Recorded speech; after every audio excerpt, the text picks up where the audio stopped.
Today we will learn about parameters and arguments in functions. Now, what are parameters? Variables that appears in the function's definition are known as parameters.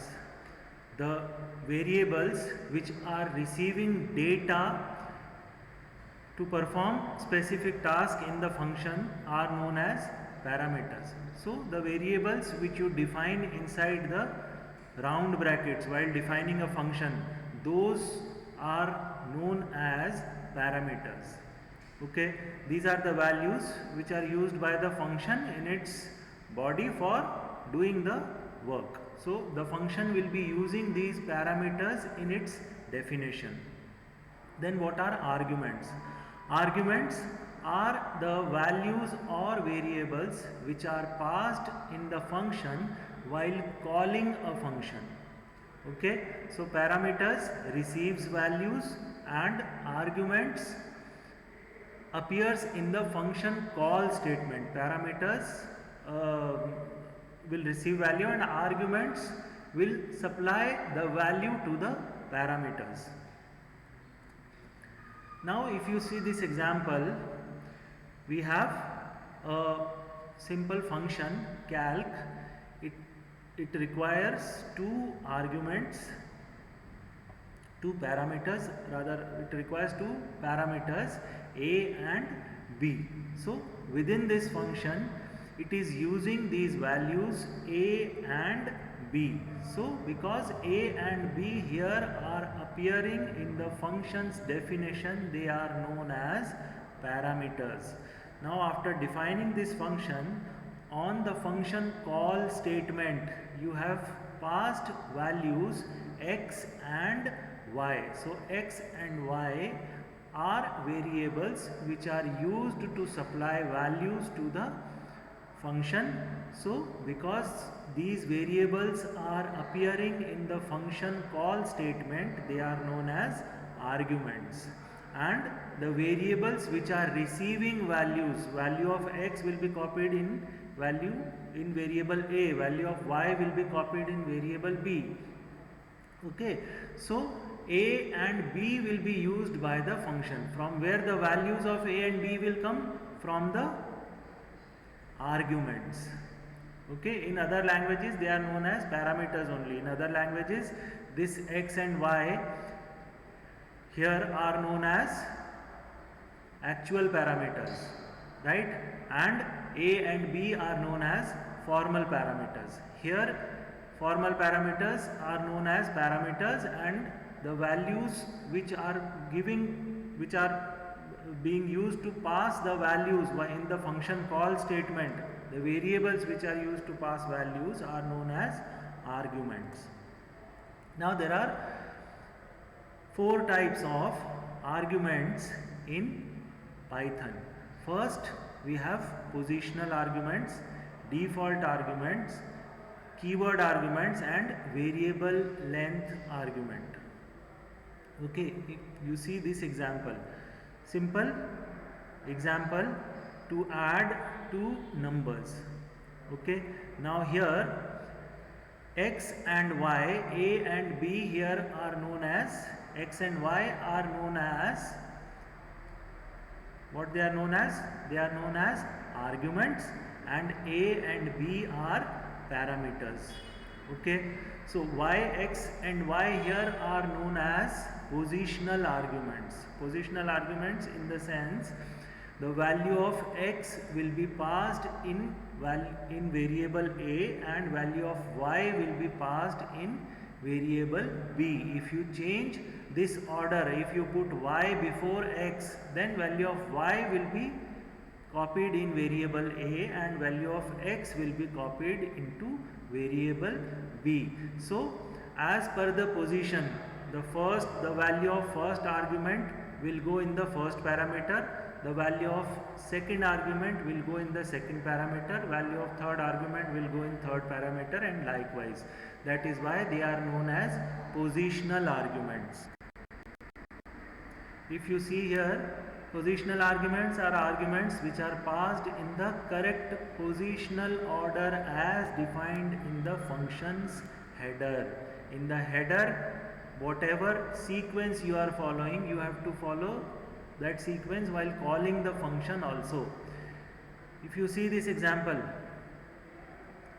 you are subtracting, this function subtract is subtracting b from a. Now if you pass 200 and 100, you will get result as 100, but if you pass 100, so value of 100 will be copied in variable a, value of 200 will be copied in b, and then it will subtract a minus b, that is 100 minus 200, you will get answer as minus 100. So if you change the position of arguments, then the answer may differ or the function may return different values. Second, we have default arguments. Default arguments are defined while defining the function. If you give a default value to a particular variable, to a particular parameter, then they are known as default arguments. Now what is the advantage of giving a default value to a parameter? While calling that function, if you skip the argument which has default value in the parameter, then also the function will execute and it will take the default value from the function's parameter. I'll show you one example also. These are the arguments through which we can provide default values to the function. It will be more clear by using an example. If the value corresponding to the default argument is not given in the function call, then the default value defined in the function's definition will be used.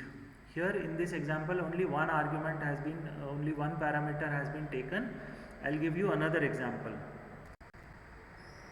If you see this example, I have a user defined function named simple interest, which takes three parameters: PRIN, rate and time. Okay, then it is calculating simple interest, amount, and it is returning simple interest and amount. In the main area of your file, I have taken input from the user corresponding to principal amount, it will go in P, then rate in R and time in T. Now while calling this function, because this function will return two values, the returned values will be saved in variables interest and amount. Now here I have called this function simple interest and I have given arguments P, R and T. Okay, so what is the type of these arguments? These arguments are positional arguments. That means value of P will go in PRIN, value of R will go in rate, value of T will go in time. Okay, first we'll execute this code. Now it is asking the principal amount. Suppose I give 2000, then interest suppose I give 8, then years let us say 4. So it has calculated interest and amount and it has displayed the result. Let us see how this code is executing internally.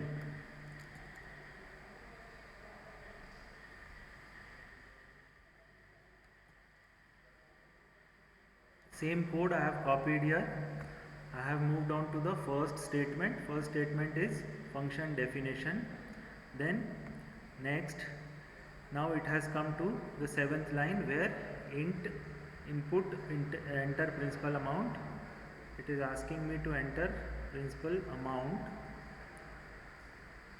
I will enter amount as 1000.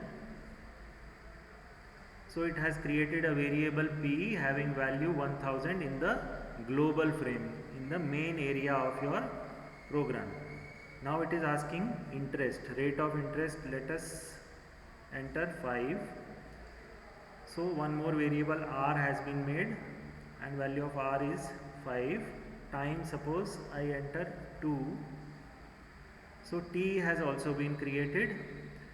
Now it has moved on to 10th line. 10th line says that interest comma amount is equal to function call statement simple interest with values p, r, t as supplied as arguments to the function. Now see what happens. Now at the first position you have p, so value of p will be copied in PRIN. Value of second position you have r, so value of r will be copied into rate. Third position you have t, value of t will be copied into variable or parameter time. Okay, so see here, PRIN becomes 1000, rate becomes 5 and time becomes 2. Now it will execute this function, it will find out simple interest. One more variable has been created, it has calculated simple interest, then it will calculate amount and it is returning two values. Two values again will be saved in interest and amount, then it is printing interest and amount. Now if I change the order of these variables, suppose first variable I give as t, second variable I give as p and third variable I give as r. So I have changed the order. So now what will happen? The result will be different this time. See, it is asking me principal amount, okay, 1000, same values I'll enter now also.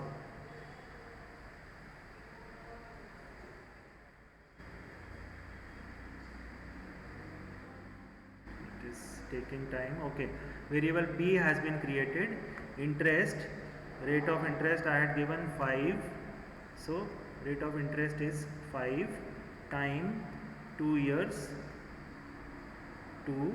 So it has created p, r, t variables. Now it is calling the function. Now see, I have changed the order here.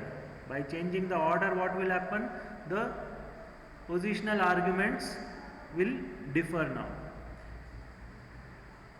Now see, first value you have given t, t will be copied in PRIN. So value of t is copied in PRIN. Okay, then value of p will be copied into rate. Rate becomes 1000 and time becomes 5. Okay, so by changing the position of arguments here, the answer or the function will return different data because it will be calculated differently now. This position while calling the function will decide what value will be copied into which parameter inside the function. The first value will be copied into first variable, second value will be copied in second variable, third value will be copied in third argument likewise. So again if you execute SI amount and now it is returning 102. This time see the answer has been changed. So you get a different answer. So I hope positional arguments are clear now. Now let us take example of default arguments. I have made slight changes here. If you see this function simple interest PRIN time I have taken as second argument this time here, second parameter as time, then I have given rate. Now see this statement, I have given a default value to the rate. What is the default value? 5. That means while calling the function, if I don't supply the value of rate, you will not get error. Rather, it will take value of rate as 5, and then it will calculate simple interest and amount, and this function will return the value. Here same way I have taken input from the user P, R and T. Again you see this statement here. Now while calling the function I have not given the third argument. I have skipped the value of rate. That means R I have not given here. Now at this statement also you will not get error. Why? Because the third argument in the function definition, the third parameter in the function definition is a default argument which is having a default value. So if you don't give value of rate here while calling the function, it will take value of rate as 5 and then it will calculate. But if you supply the value of rate also while calling the function, then what will happen? Then in the function it will take the value which the user has given while calling the function. The new value of R will be copied into rate and then it will be calculated. It will be more clear if I execute this code. See, I will copy this code and I will execute here in Python tutor. Okay, I will move on to the first statement. Then next it is asking me principal 1000, principal amount I have given 1000. Then rate of interest, now this time I will give 8. Rate of interest is 8. Time, suppose I enter 2 years. So P, R and T has been given. Now it is calling the function, but here I am not giving value for R. The third argument is skipped here. Right? Now see what will happen. It has not given error. Rather, it has created variables inside the function PRIN. So value of P is copied in PRIN. Then value of T is copied into time, and see the value of rate. You had not supplied value of rate here while calling the function. So what Python has done, it has taken the default value of rate, that is 5, which was defined in the function's header, and then it will calculate simple interest, amount and return simple interest and amount. See, it has calculated simple interest, amount, and it is returning 100 and 1100 as amount. So interest 100, amount 1100. It will display these two values. Here you will see the output. Interest is 100, total amount is 1100. Now again it has called the function C. Now this time I have given all the 3 arguments P, T and R. So value of P is copied in PRIN. When the function is called, it has created variables for the function, right? So PRIN becomes 1000. Value of T will be copied in variable time. So time becomes 2, and this time because you have given value of rate also, so the default value will be overridden with the new value. New value is what? New value is 8. So this time value of rate is 8, and then now it will calculate the simple interest and amount, and it will return values of simple interest and amount. So what is the use of having default argument? Default, if the function contains a default argument, the corresponding argument while calling the function can be skipped. But one very important thing you have to note here is, if you have defined a default parameter, then all the following parameters must be default. I will explain this. if you see here, I want to make this second parameter as default argument. Okay, so I have written this definition, function definition, where value of rate is 5, right? And I want to call this function without giving value of rate. Okay, now if you try to execute this code, let us see what happens. If I make it run, it is showing me error. What error it is showing? Non-default argument follows a default argument. That means in the function definition, if you have a default argument, all the parameters that follows that default parameter must be default. Otherwise what you have to do? Otherwise you have to put rate as the last parameter and time you make it as second parameter. That is the idea. Otherwise you have to make time also default argument. You have to give some default value. That means this is very important. A non-default argument cannot follow a default argument in the function definition. In this case what will happen, if at all this program executes also, how it would have executed, value of p would have been copied in prin and value of t would have been copied into rate. Then again variable, this time variable would have no value, right? So that is logical also. So a non-default argument cannot follow a default argument. Now how to solve this problem?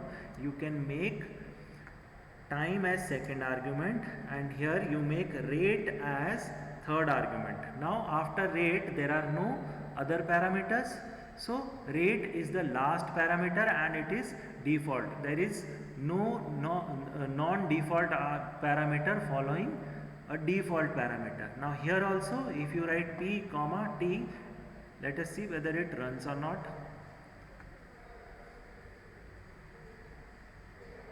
It is executing perfectly. See, value of interest 8, right?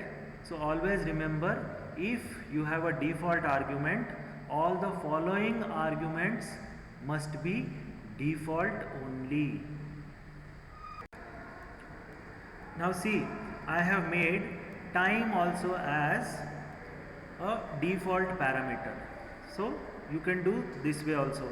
Now while calling this function, if you give only one value p is positional argument, right? Even r and t are positional arguments only, but they are default arguments also. So if you give value of p, it will take default values of rate and time to calculate the simple interest and amount. If you give, while calling the function, if you give values of p and r, then it will take value of time as 1, that is the default value, and it will calculate simple interest and amount. If you give all the three values that I have already told, value of p will be copied in PRIN, value of r will be copied into rate, value of t will be copied into time, and then it will calculate simple interest and amount.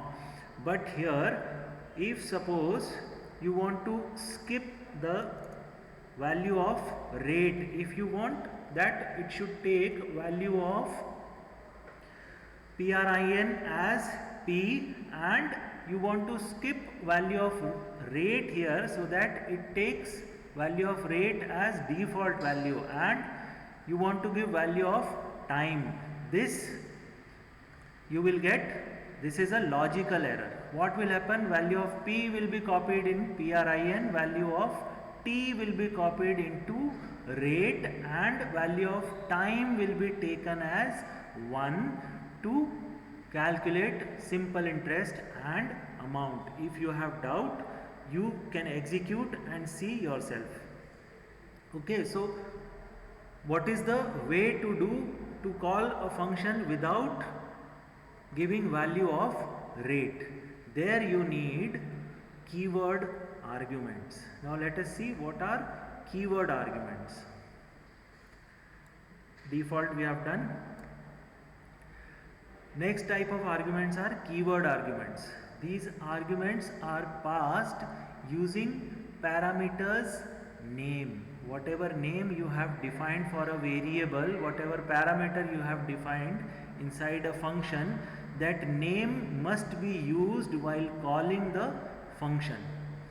Biggest benefit of keyword argument is that we need not remember the position of argument. That means you can call arguments in haphazard order. Now you need not remember the position, as till now whatever we have done, you need to remember the position of arguments. Okay, so if an argument is a keyword argument, then all the following arguments must be keyword. Like default arguments, this rule is applied here also. Now let us see the live example of keyword arguments. Now let us see example of keyword arguments. Now the function definition is same as it was earlier. I am reading values of p, r and t. Here you see, now I have given time as first argument, but what I have done, I have used the name which I have used in the function definition. In the function definition there is a parameter named time. So first value, suppose while calling this function, if the first value I want to give as, second value I want to give as principal, and third value I want to give rate. Now see, I have changed the order of values while calling the function. Earlier what was happening, first value was going in first parameter, second argument was being copied in second parameter, third into third. Now let us see what happens, how it executes.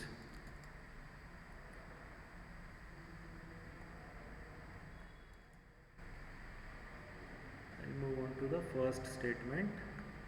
Next, principal amount, I'll stick to the same values, 1000, then rate of interest 5, time 2. So PRT has been created. Now see, because I have used keyword arguments, value of P has been copied in PRIN. So here P is second argument, right? Here in the function definition it is first parameter. Okay, but because I have used the keyword argument, I have used the name of parameter which is defined in the function definition while calling the function, I can change the order of arguments while calling a function. Okay, so if you see here also, if you execute this code, it will execute properly. You enter values 2006 and I will give 4 here. So it is calculating. So what is the use of keyword arguments? Keyword arguments are used if you don't remember the order or position, how the variables or how the parameters are defined in the function's definition. Now, very important thing to note here also, if while calling the function you have used a keyword argument, then all the arguments following the keyword argument must be keyword arguments only. That means here this is a keyword argument, this is a keyword argument, and rate is a positional argument. So if I try to run this code, you will get error. argument follows keyword argument. So you cannot have a positional argument after keyword argument. But the reverse is true. You can have a positional argument before a keyword argument. Now look here, while calling the function, first argument is positional argument here, P, right? Then second argument is a keyword argument, and third argument is also a keyword argument. So this code executes properly. If you write values here, it will execute nicely. Okay, so what you have to remember, a keyword, if an argument is a keyword argument, all the following arguments must be keyword arguments only. Now, in the last problem, I told you, if you want to skip rate, what is to be done? This way you can skip rate. Rate is a default argument. Time is also default. Okay, so there are two parameters which have been defined as default. Now while calling the function, I want to skip value of rate, which is defined in the middle. Rate is the middle parameter C. Now you have to use keyword argument here. Otherwise what will happen? Value of, if you don't write time is equal to t here, what will happen? Value of t will be copied in value of rate and time will be taken as 2. But in this situation you want to give value of time. So you have to use keyword argument here. Then value of rate will be taken as default value. Now your problem is solved. Okay. Next, let us see variable length arguments. Now in the real programming situations, many a times you need to create a function where while creating the function you don't know how many arguments user will pass. Okay, so though it is not in class 12 syllabus, but let us have some idea.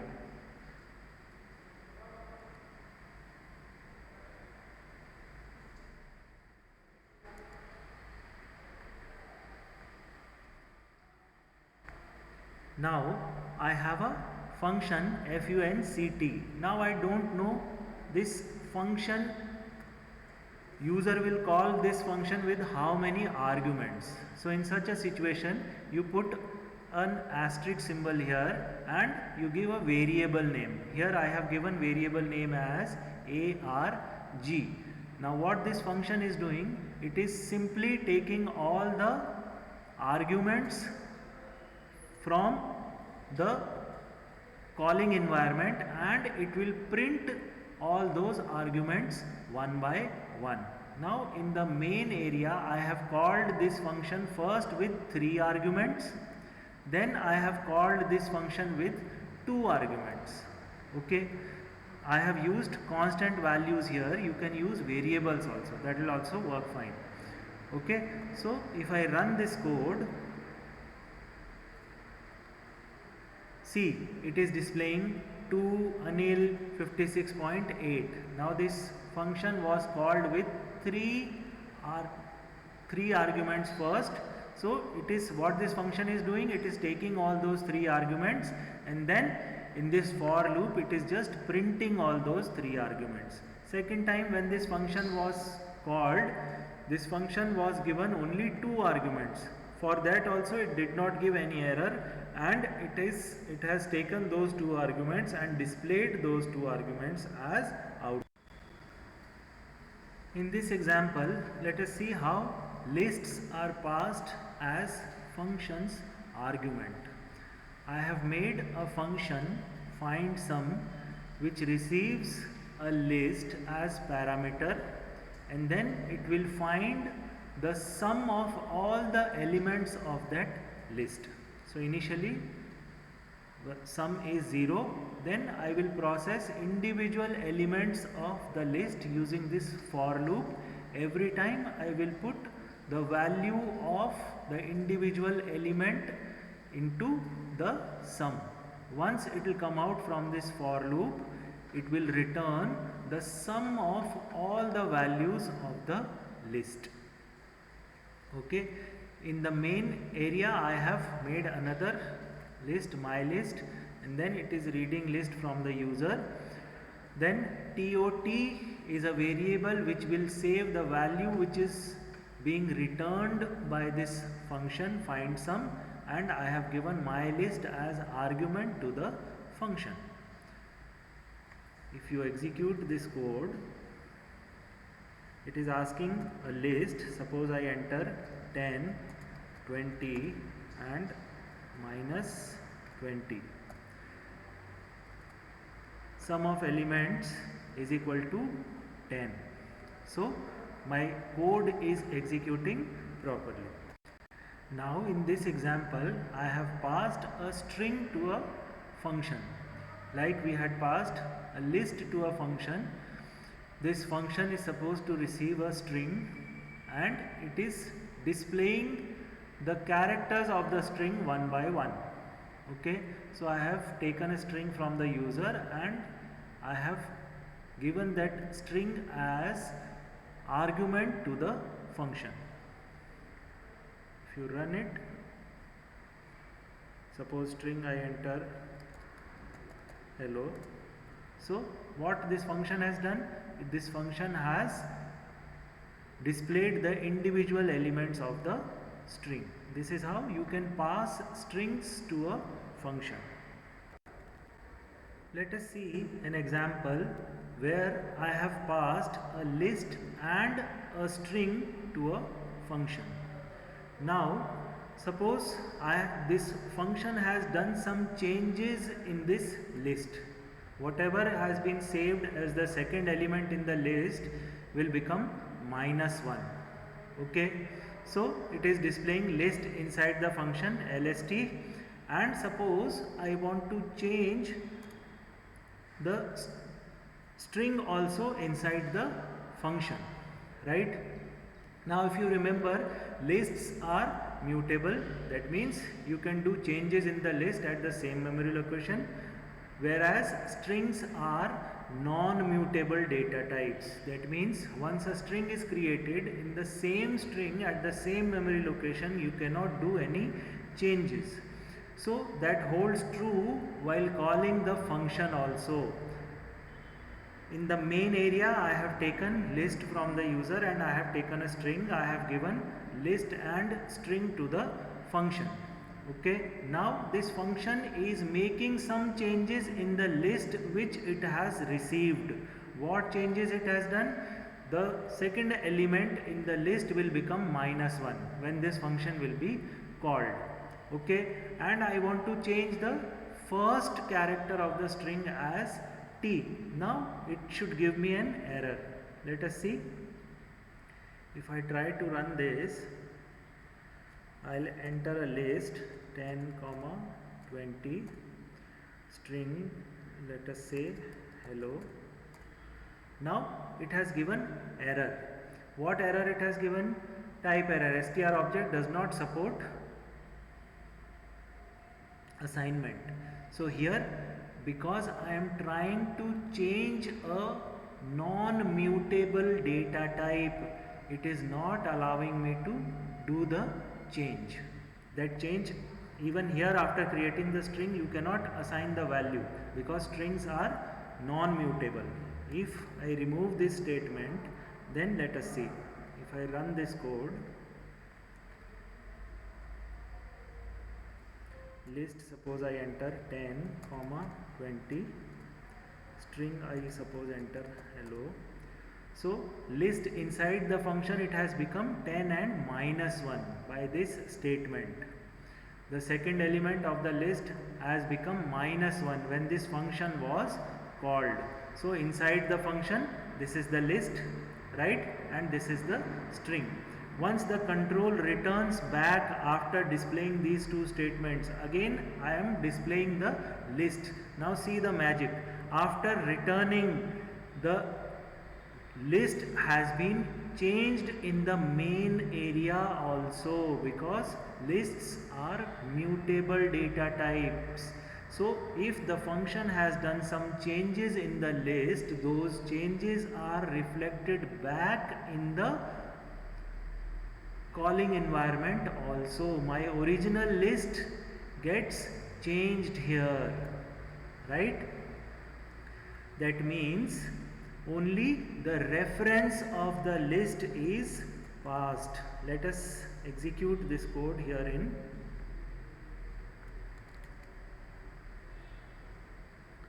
It is asking me a list. I will move on to the first statement. Then enter a list. I enter 10, 20, submit. Then it has called the function. Now it is asking string. I enter hello and I click on submit. Then function call statement. We move on to the next statement.